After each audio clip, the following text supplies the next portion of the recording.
Hi guys. Um, I'm here in the University of Southern California's website in translation of Sahih Bukhari, book 43 today. And I want to speak about the adultery of Muhammad from this hadith. We all talk about the sins of Muhammad and the fact that he broke most all of God's holy Ten Commandments. And one of them is adultery.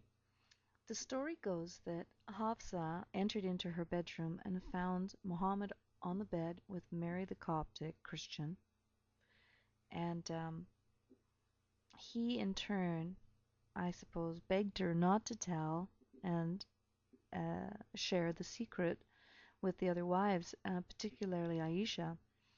Anyway, Hafsa went off and told Aisha. They were all very angry at Muhammad for this adultery.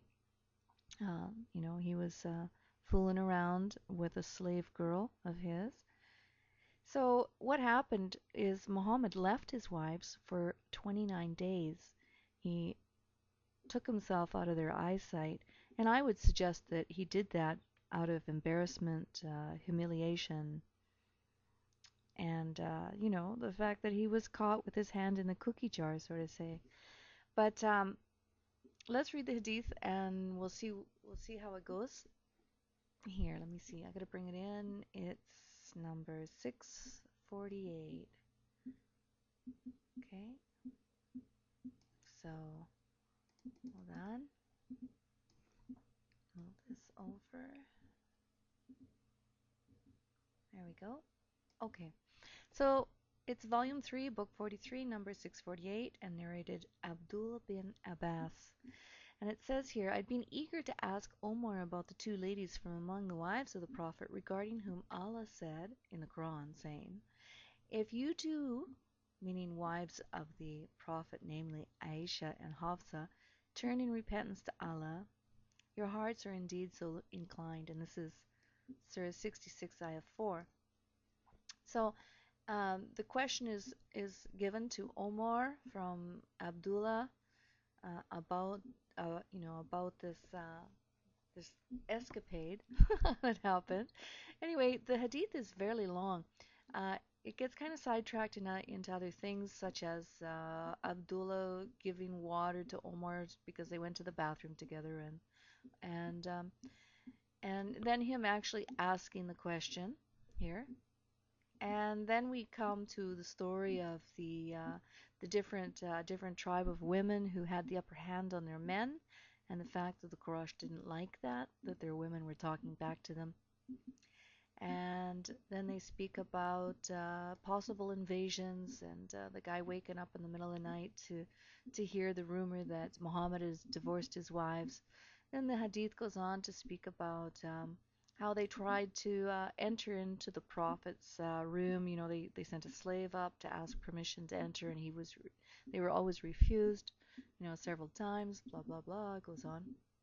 And finally, Omar gets to get up into the Prophet's room and have a little one-on-one with Muhammad.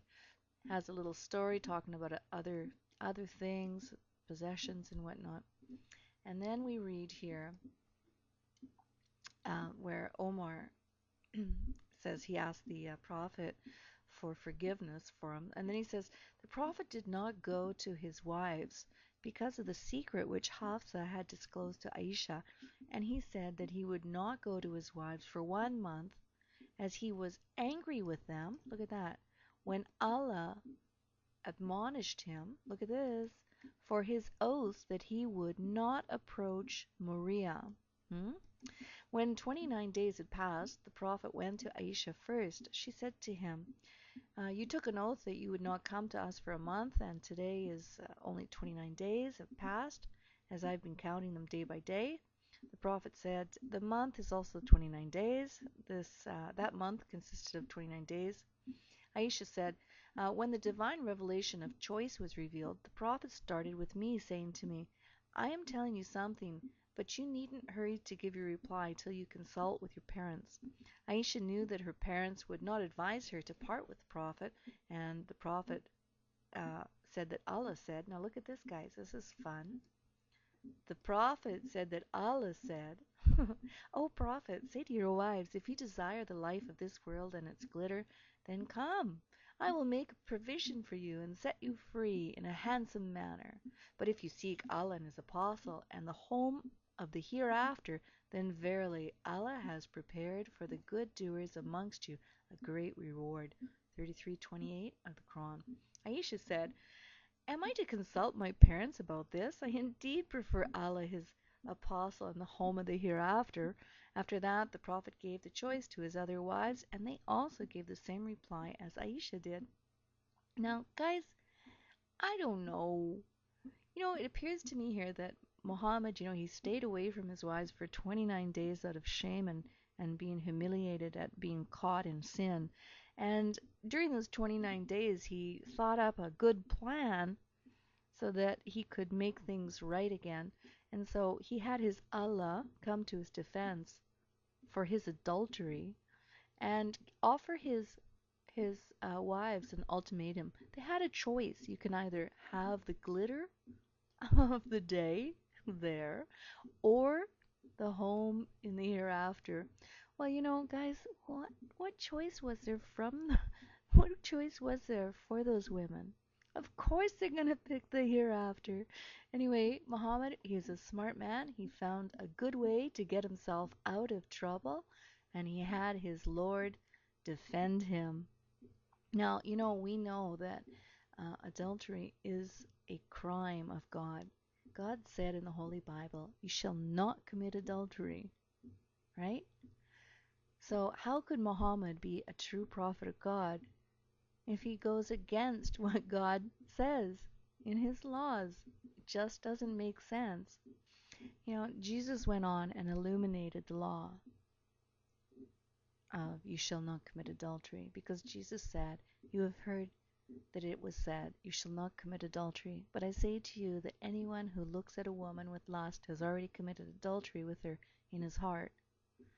Muhammad was a very lustful man, and his sins are so numerous in regards to women, slave girls, and his heart. The adultery he committed in his heart. He committed adultery in his heart in other hadiths. We can maybe look at that later. So I think that Muslims they really need to cross-examine the hadiths that are hidden from them from their mosques. I'm sure that the mosques don't teach them this. Anyway, that's it. So God bless you all and talk to you later.